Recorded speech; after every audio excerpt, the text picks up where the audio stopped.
Hello friends, स्वागत है आप सभी का मेरे यूट्यूब चैनल लर्निंग स्टेशन पे।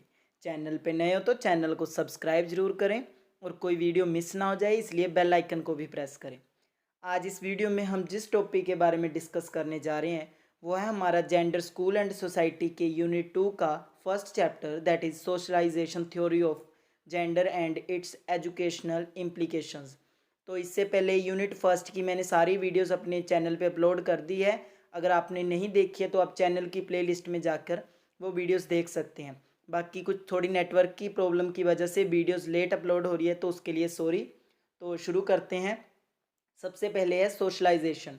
तो सोशलाइजेशन क्या है? It is a process through which individual learn and internalize the norms, values, behavior and social skills of their society और culture।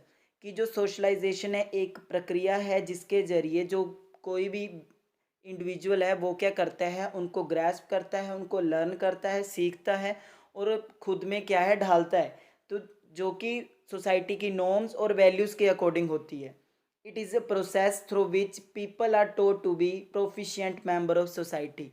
ये एक ऐसी प्रक्रिया है जिसमें क्या है, लोगों को ये सिखाया जाता है कि वो किस प्रकार समाज का एक कुशल, गुणी और उस स्किलफुल क्या है मेंबर बने, उसका हिस्सा बने। It describe the ways that people comes to understand social norms and expectations, to accept society believes and to be aware of societal values. कि इसमें क्या है कि लोगों को पता चलता है अपने सोशल नॉर्म्स के बारे में, सोसाइटी की उनके प्रति जो एक्सपेक्टेशंस है वो, और सोसाइटी उनको किस वेज में क्या है एक्सेप्ट करती है, और सोसाइटी के जो बिलीव्स है, जो वैल्यूज़ है।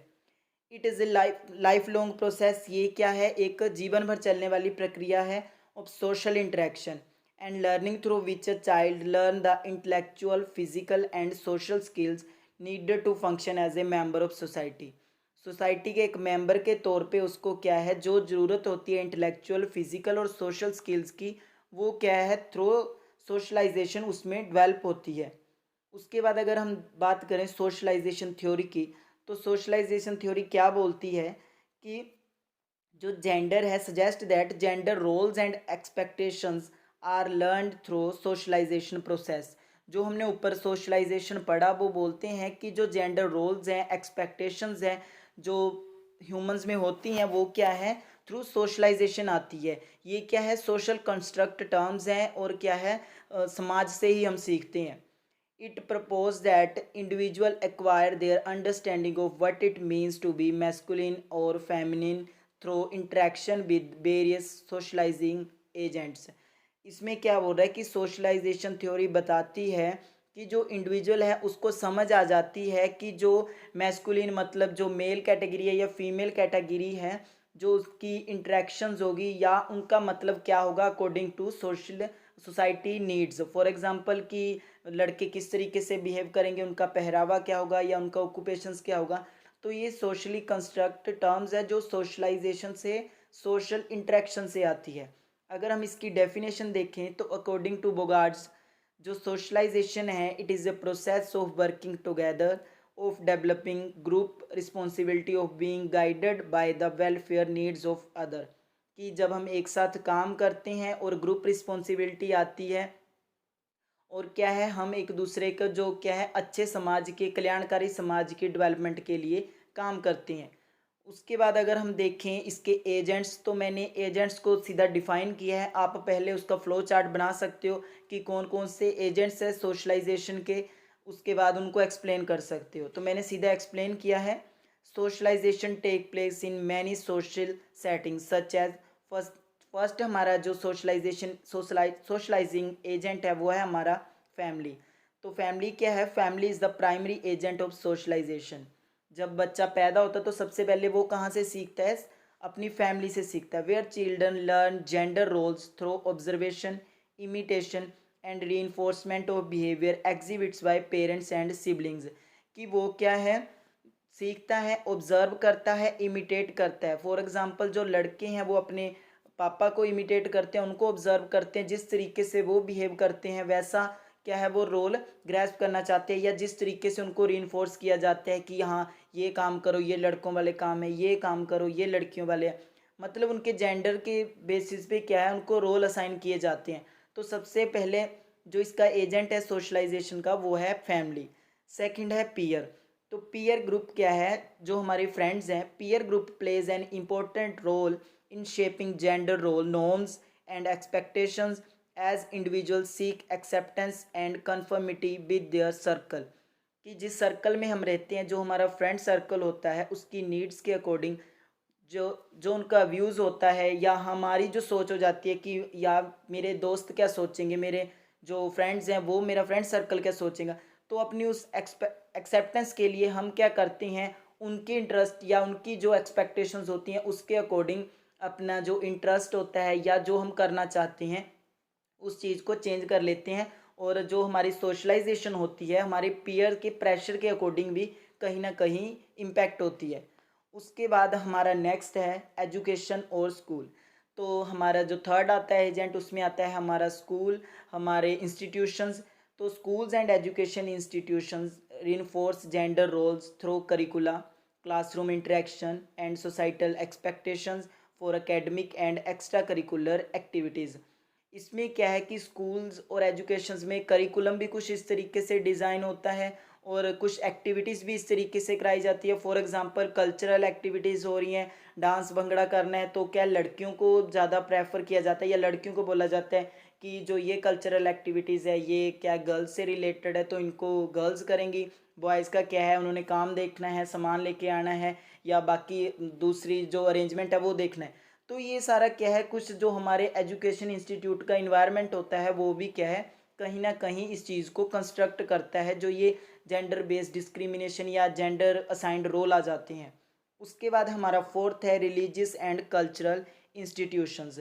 तो जो हमारे रिलीजियस और कल्चर बिलीव्स है या प्रैक्टिसेस है, उसमें क्या होता है कि जैसे जो मेल डोमिनेंस हमारा समाज है इसमें क्या है कि लड़के को ज़्यादा प्रेफरेंस दी जाती है। फॉर एग्जांपल जो रिलीजियस एक्टिविटीज़ होती हैं या प्रैक्टिसेस होती है उनमें लड़के को बिठाया जाता है, लड़की को कम बिठाया जाता है। खैर अभी तो चेंज हो गया है, परंतु हम पहले की बात कर रहे हैं।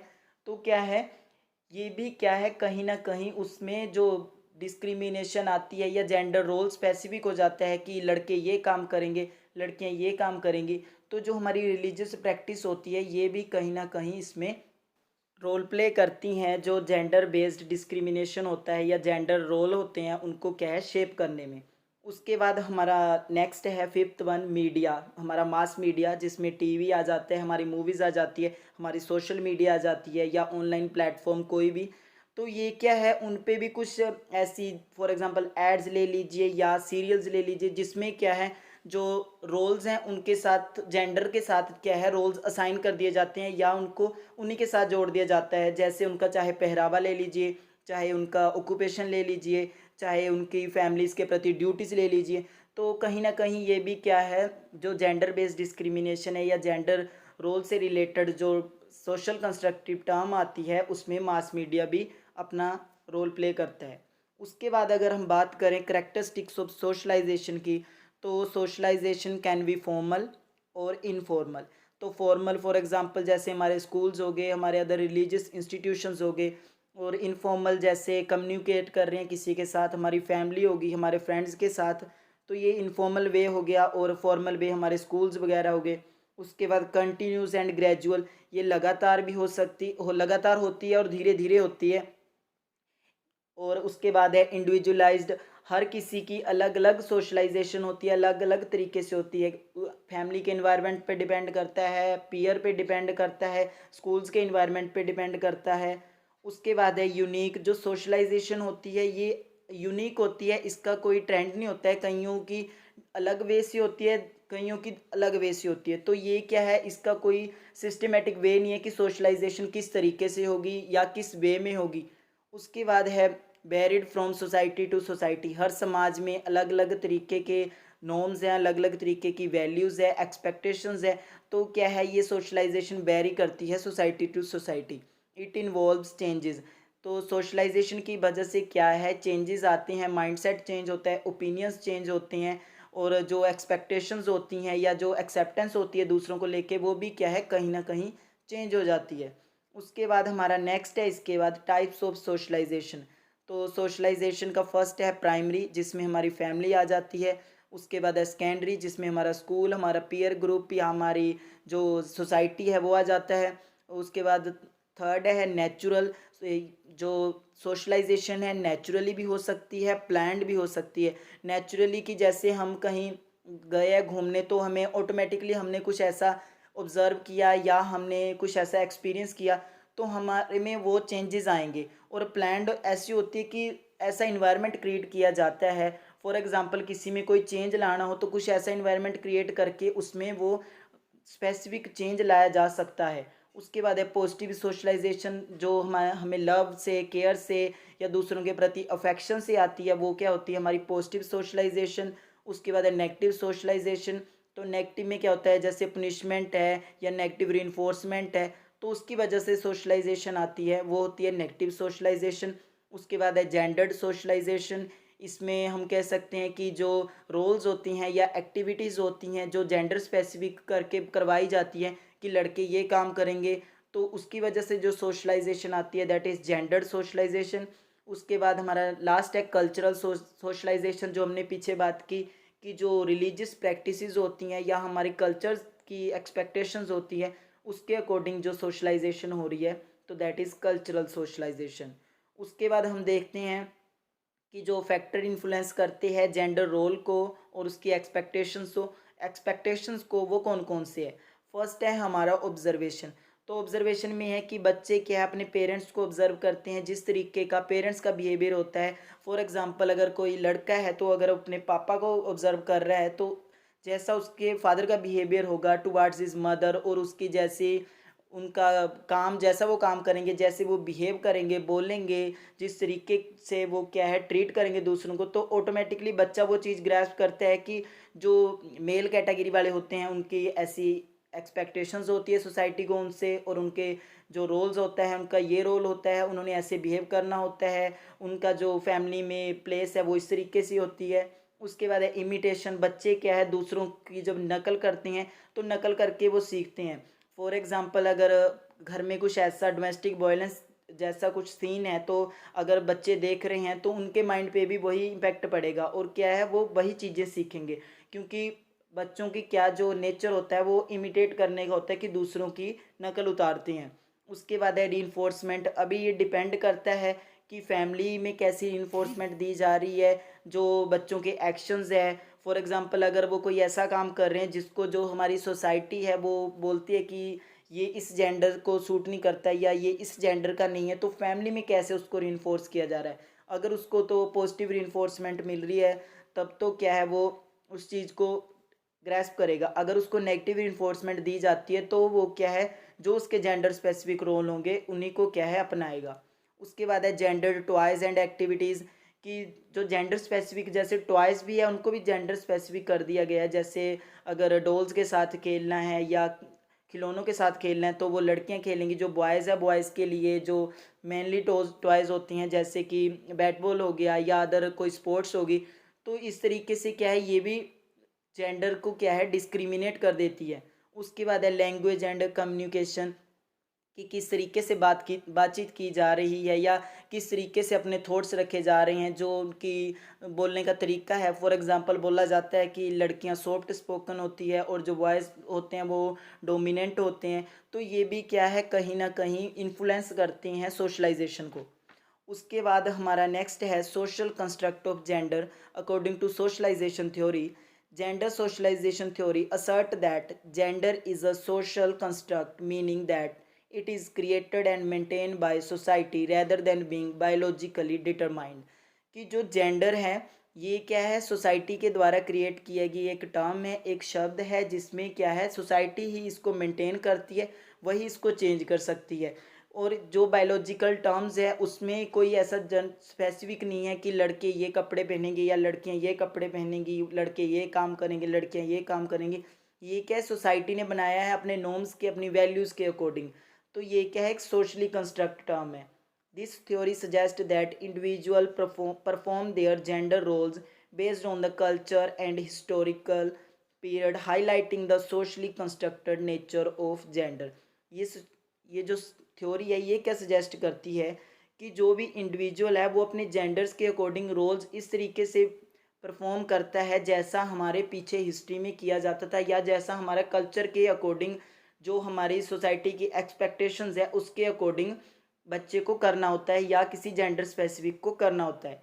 उसके बाद है gender behaviour is a product of socialisation. जो किसी भी जेंडर का बिहेवियर है वो क्या है, सोशलाइजेशन का प्रोडक्ट है। क्यों? क्योंकि सोसाइटी की नीड्स, उसकी जो एक्सपेक्टेशंस है उसके अकॉर्डिंग क्या है बच्चा बिहेव करना शुरू कर देता है, उसके अकॉर्डिंग क्या है रोल्स प्ले करना शुरू कर देता है। तो इसलिए जो जेंडर बिहेवियर है that is a product of socialisation. Children learn to be male और female by observing their parents. बच्चे क्या है अपने माता पिता को देखकर सीखते हैं कि उन्हें कैसे वो मेल बनेंगे, कैसे वो फीमेल बनेंगे। फॉर एग्जांपल उनके चाहे क्लोथिंग से लेकर है, चाहे उनके बिहेवियर से ले लो, चाहे उनके ऑक्यूपेशन से ले लो, या उनके जो फैमिली में रोल्स है, या उनकी सोसाइटी की उनके प्रति एक्सपेक्टेशंस है।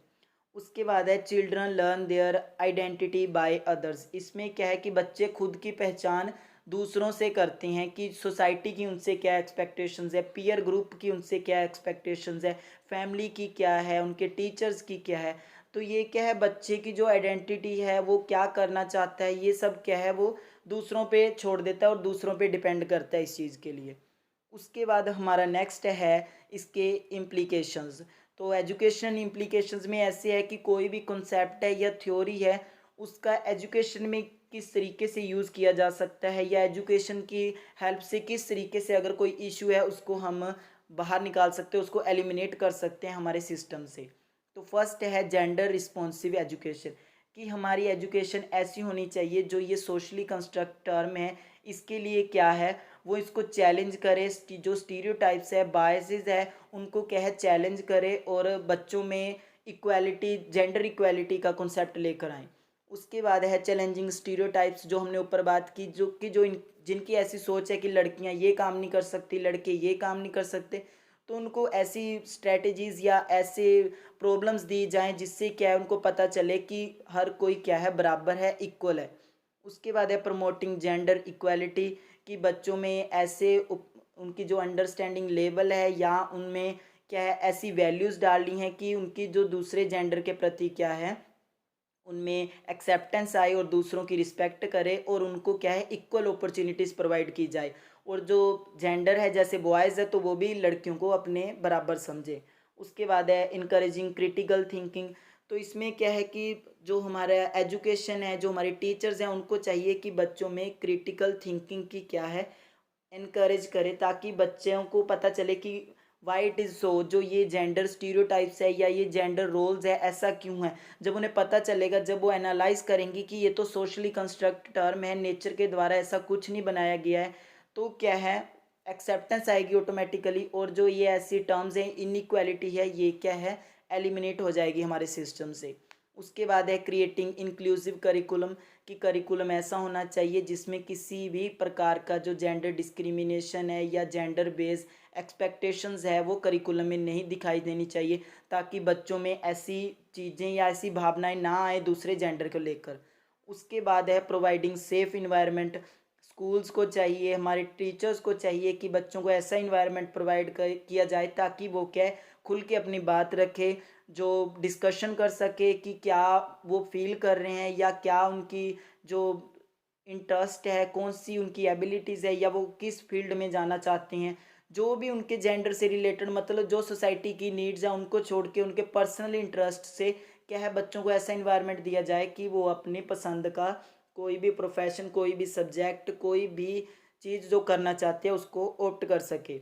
उसके बाद है फोस्टरिंग एम्पैथी एंड अंडरस्टैंडिंग, मतलब कि इसमें क्या है कि बच्चों को दूसरों के प्रति समझ और दूसरों की फीलिंग्स को समझना, कि जो लड़कियां हैं वो भी इक्वल ट्रीटमेंट डिज़र्व करती हैं, उनको भी इक्वल राइट्स होने चाहिए, उनको भी क्या है बराबर का अधिकार मिलना चाहिए। फिर चाहे वो घर में हो, चाहे किसी रिलीजियस प्रैक्टिस में हो, चाहे फिर किसी प्रोफेशन में हो, फिर चाहे वो शिक्षा का हो।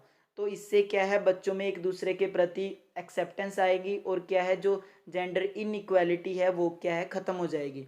उसके बाद है implementing gender sensitive teaching strategies, कि जो टीचर्स हैं उनको चाहिए कि ऐसी स्ट्रेटजीज़ अपनाई जाए कि जिससे क्या है जो जेंडर बायसनेस है या जेंडर स्टीरियोटाइप्स हैं उनको चैलेंज किया जा सके और उनको झुटलाया जा सके कि जो आपकी ये सोच है ये गलत है, लड़कियां भी कर सकती हैं, जो चीज़ लड़के कर सकती हैं, दोनों क्या है इक्वल है। उसके बाद है एंगेजिंग फैमिलीज एंड कम्युनिटीज़। अभी हमने देखा कि जो प्राइमरी सोशलाइजेशन है वो कहाँ से होती है, फैमिली से होती है, देन हमारी सोसाइटी से सेकेंडरी। तो अगर हम उन दोनों को एंगेज करेंगे, उनको सिखाएंगे, उनको एजुकेट करेंगे, तो क्या है उनको बताएंगे कि घर में ऐसा माहौल ना क्रिएट करें जिससे क्या है बच्चे भी बहुत चीज़ें सीखें और क्या है ऐसी जेंडर बेस्ड डिस्क्रिमिनेशन आए और लड़कियों के प्रति जो इतने वायलेंसेस हो रहे हैं या कोई भी उनके खिलाफ जुर्म हो रहे हैं उनको क्या है ख़त्म किया जा सके। उसके बाद है एड्रेसिंग जेंडर बायसनेस इन करिकुलम। कई बार करिकुलम में ऐसी पिक्चर्स दी जाती हैं, फॉर एग्जांपल जो छोटे बच्चे होते हैं जब उनको नर्स के बारे में बताया जाता है या अगर उनको कपड़े धोने के बारे में बताया जा रहा है तो मोस्टली वहाँ पे क्या है लेडीज़ को खड़ा कर दिया जाता है। और अगर गाड़ी चला रहे हैं या कोई काम खेती का काम कर रहे हैं, कोई मशीन रिपेयर कर रहा है, तो उसमें क्या है जो मेल होते हैं उनको दर्शाया जाता है। तो इससे क्या है बच्चों में कहीं न कहीं ये चीज़ आ जाती है कि करिकुलम में भी ये है कि लड़कियां हैं जो वो क्या है सिलाई कढ़ाई करेंगी, कपड़े धोएंगी, घर का काम करेंगी, और लड़के क्या है जो हाउस रिपेयरिंग होगी या फिर मशीनरीज वगैरह होगी तो ये काम लड़के करेंगे। तो ये भी क्या है कहीं ना कहीं उसमें डिस्ट्रीब्यूशन कर देता है जो ये जॉब्स होती हैं या ऑक्यूपेशंस होते हैं या उनके रोल्स होते हैं फैमिलीज़ में। तो हमारा करिकुलम भी इस तरीके से होना चाहिए कि जो क्या है ये जेंडर बाइसनेस या जेंडर इनइक्वालिटी को किसी भी तरीके से प्रमोट ना करे। तो ये थे एजुकेशन इम्प्लीकेशंस ऑफ सोशलाइजेशन। तो आज हमने पढ़ा सोशलाइजेशन थ्योरी, फिर उसमें हमने सोशलाइजेशन के बारे में पढ़ा, फिर हमने उसकी डेफिनेशन भी देखी, फिर हमने एजेंट्स देखे, एजेंट्स के बारे में पढ़ा, फिर हमने टाइप्स पढ़े, उसके बाद हमने पढ़ी उसकी करेक्टरिस्टिक्स, फिर हमने फैक्टर्स इन्फ्लुएंसिंग पढ़े, फिर हमने लास्ट में पढ़ा कि जो जेंडर रोल कंस्ट्रक्ट है वो किस तरीके से होता है, फिर हमने लास्ट में एजुकेशनल इम्प्लीकेशंस पढ़ी। तो आज के लिए इतना ही था। वीडियो अच्छी लगी हो तो वीडियो को ज़्यादा से ज़्यादा शेयर करें, चैनल को सब्सक्राइब करें। Thanks for watching.